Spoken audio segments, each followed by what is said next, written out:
Are you in GRC? Are you doing something with vulnerability or risk management? I have a tool that I cannot wait to show you.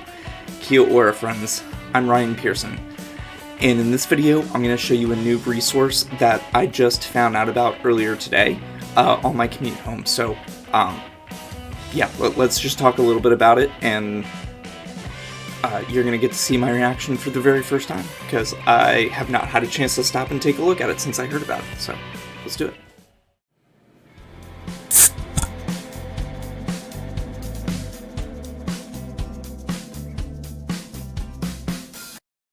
Alright, so like I said, I was on my commute home, and I was listening to this podcast right here.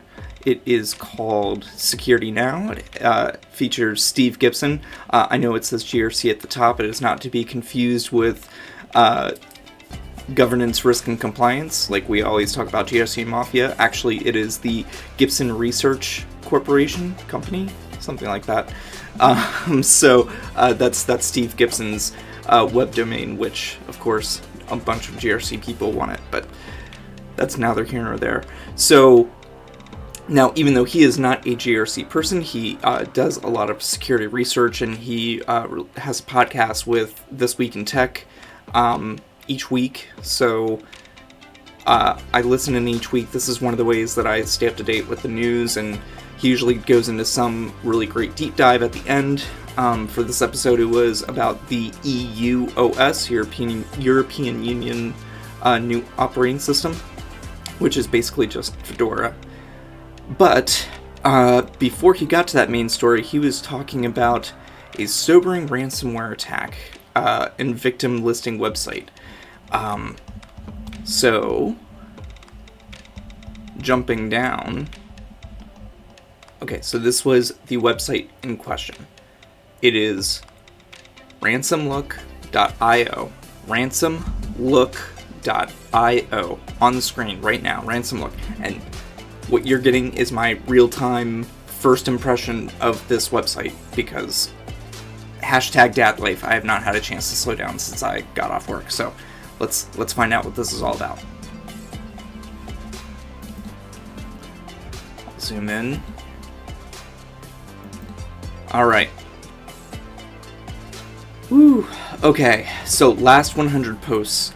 Yeah, today is April 3rd, so this is the 4th in parts of the world where it is the 4th. This is real-time updates right now, so, as you can see, it's pretty late for me. But, yeah, so these are real updates right now. This is the entity that's been hit with ransomware, that's knocked down by it, and this is the ransomware group that did it, so, wow. Okay, now we're getting into today and yesterday, so.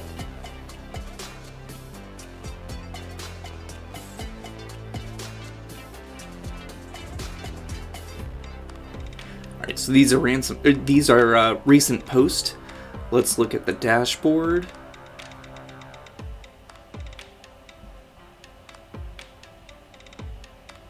Okay, wow, so they're currently tracking 419 groups across 1624 relays and mirrors. As you can see, they have accounts on Mastodon, Blue Sky, and GitHub to contribute and follow. Status. Okay, these are all... Alright, so they're also tracking different groups' servers and are tracking the status of up or down. That's interesting. That's pretty cool. Group status, market status, alive. What is alive? Oh, probably just server up. Okay.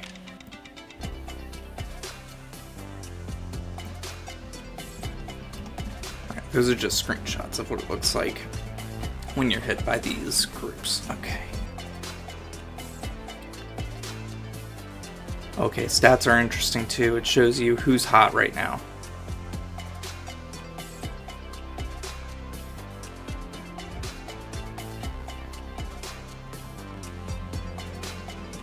And I'm very sad to see that a school district was just hit today, like just now.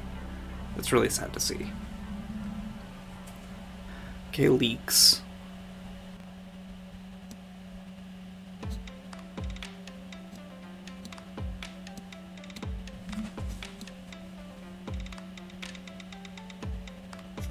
Okay, so these are where the leaks are coming from. And the date that it happened. Okay, interesting. Alright, so let's say we work for... Well, first, okay.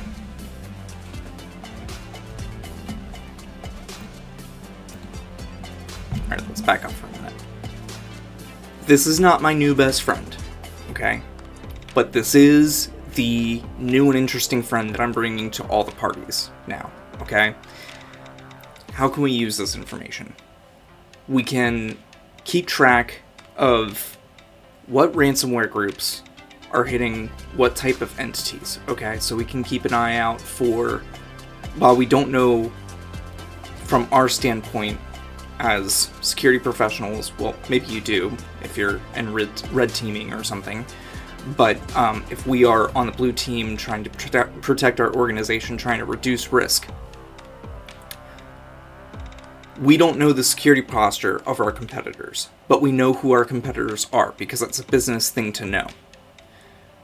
So we can set up some sort of RSS feed or just continuously, regularly check this site to look for the names of our competitors or other organizations in our same industry and see if they are actively being hit with ransomware anytime in the recent past.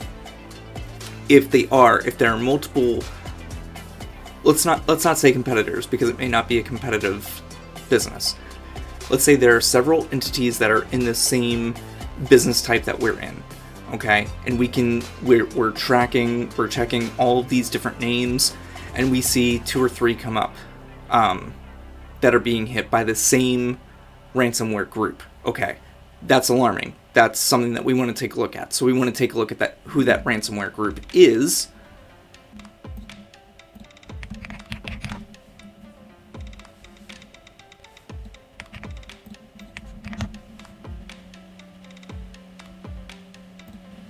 Alright, sorry to pick on you attorneys. So I see attorneycomb.com, and I also saw stateattorney.com, which is for the state of Maryland. So let's pretend that they're also a private firm, just for the sake of this example, okay?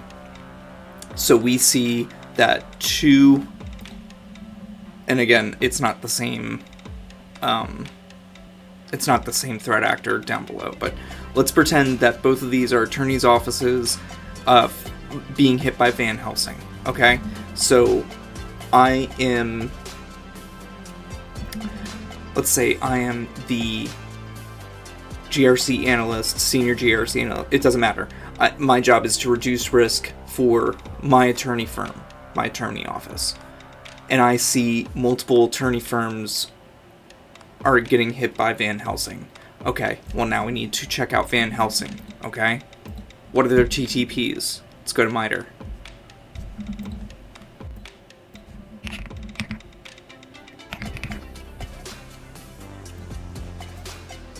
Oh, let's go to groups. We're looking at Van Helsing. You probably can't see that, or whatever. Okay, they're not here. We need to find out the other names for Van Helsing, because they probably have multiple. Alt means threat actor Van Helsing.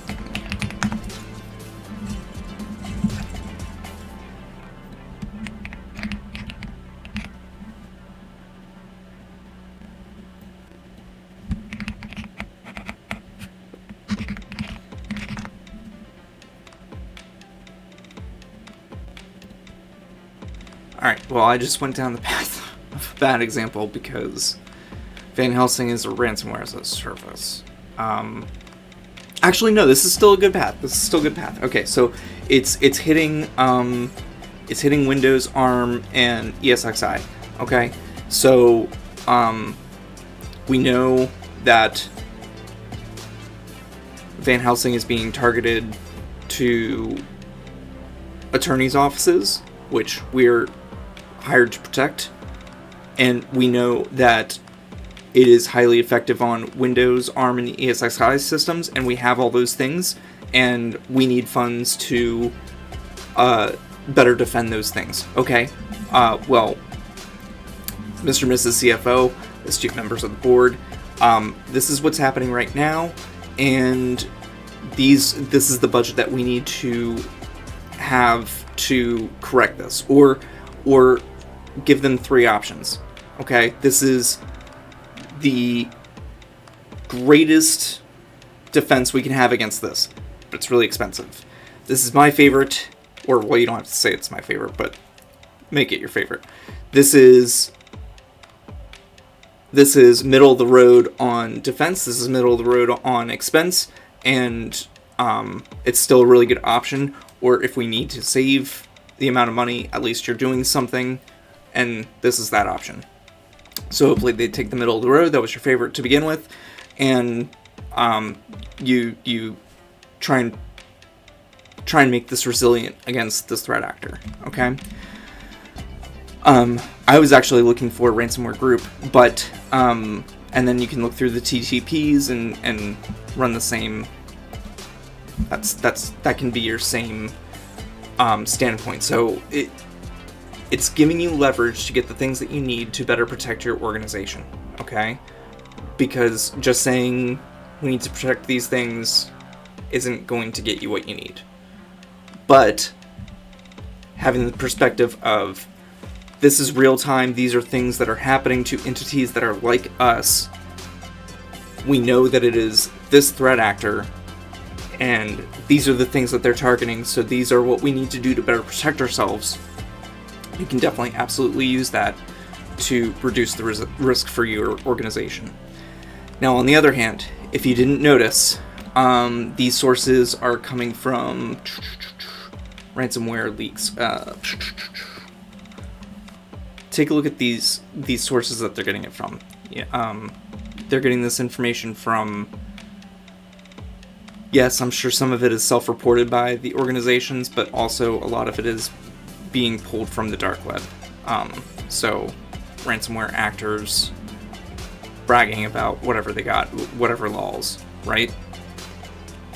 So yes, one could make the argument, well, how do we know that this information is reliable? And how do we know that our that entities similar to us are getting hit? How do we know that that is reliable information? This doesn't give you that reliability of this is 100% true. However, from my perspective, just the fact that these entities are being on the radar of these threat actors in some way, shape, or form says something. Okay, it could be because of whatever their technology stack is. Okay, it could be. But if you see a single threat actor group targeting a similar type of entity over and over again, then that is still a good reason to believe that that is a higher risk if you are in that same category. So, I heard about this on the way home. I couldn't wait to do something about it, and I couldn't hit record soon enough. So, I'm sorry that I'm just kind of rambling on this video, but I do think that this is an incredibly valuable tool to use in your organization to help reduce risk. So, I hope you enjoyed that. Kia ora, and I'll see you soon.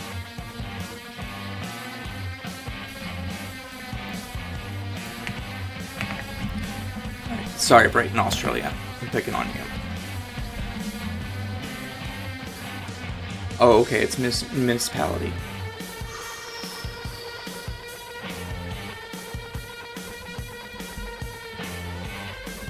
Suburb of Melbourne. Ooh.